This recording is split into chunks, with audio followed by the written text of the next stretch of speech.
타석 사상으로 읽는 삶과 죽음의 철학, 죽음 공부 쉬운 9번째 시간입니다.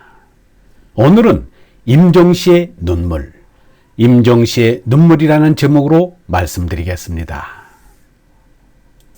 어떤 이가 임종을 맞이하는 소로에게 하느님과 화해를 하였느냐고 묻자 나는 한 번도 하느님과 싸운 적이 없습니다 라고 대답하였습니다.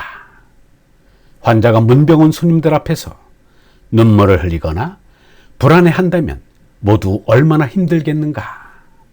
소로는 자신을 찾아온 이들의 마음을 가볍게 해줄 뿐만 아니라 죽음을 올바로 인식하게끔 해줬던 것입니다. 말하자면 잘 죽는 죽음 공부를 시킨 것입니다. 소로가 임종에 이르는 모습을 그들은 세상 떠날 때까지 잊을 수 없었을 것입니다.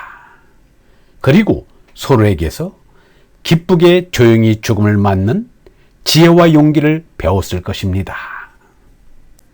유영모는 마지막 강의에서 자신이 죽을 때는 눈물을 보이지 말자고 하였습니다.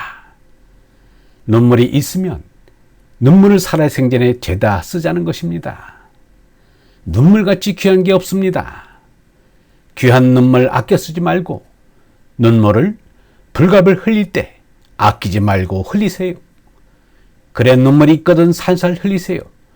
줄줄 흘리면서 다 쓰고 내가 떠날 때는 결코 눈물이 남질 않아서 한 방울도 나오지 않고 떠났으면 좋겠어요. 눈물은 흘리라고 있는 거니까 가여본 일, 걱정스러운 일 이런 것 볼 때 눈물이 나오면 좀 시원하지요.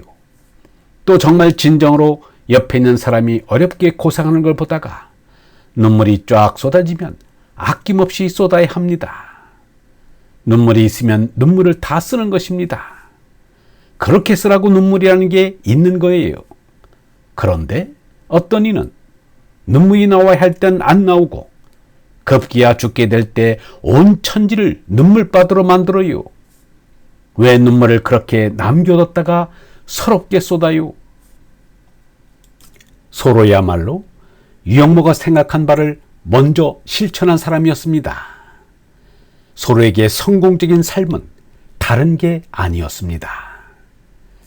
만일 우리의 낮과 밤이 항상 기쁨으로 맞이할 수 있는 것이라면 우리의 인생이 꽃이나 향기로운 풀처럼 좋은 냄새를 뿜는다면 또 우리의 삶이 더 부드럽고 더 아름답게 빛나고 더 불멸에 가까운 삶이 된다면 당신은 성공한 삶을 살고 있는 것이다. 소로의 삶이야말로 소로 자신이 말한 성공적인 삶이었음이 틀림없습니다. 예수가 말하지 않았던가? 좁은 문으로 들어가거라.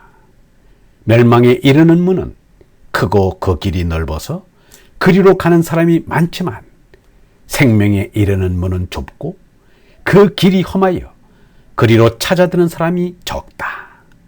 소로는 멸망에 이르는 넓은 길을 버리고 생명에 이르는 좁은 길을 택한 사람입니다. 사람은 알게 모르게 생각의 틀을 갖게 마련입니다. 결혼하는 날의 날씨와 신부의 맘씨는 아무런 관계가 없는데 사람들은 곧잘 둘을 연결해서 생각합니다. 이식을 올리는 날에 날씨가 좋으면 새색시 마음씨가 착해서 날씨가 좋다고 말하는가 하면 날씨가 굳으면 새색시 마음씨가 심술궂어서 그렇다고 말합니다. 이렇게 우리가 어떤 정보나 경험을 이해하고 내면화할 때 준거가 되는 틀을 심리학에서는 생각의 틀이라고 합니다. 영어로는 스키마입니다. 하늘에서 무섭게 천둥이 치면 옛사람들은 하늘의 노염을 풀고자 하늘에 제물을 바치고 제사를 올렸습니다. 그러나 요즘 사람들은 과학 지식에 밝아 천둥과 번개는 구름 안에 양전기와 음전기가 충돌하여 생기는 방전 현상 때문에 나타난다는 것을 압니다. 그리하여 번개로 인한 피해를 막으려고 미리 피뢰침을 달기도 합니다. 천둥 소리가 들려오면 하느님의 노여움을 풀고자 천재를 올리는 일이 옛사람들의 상식이었습니다.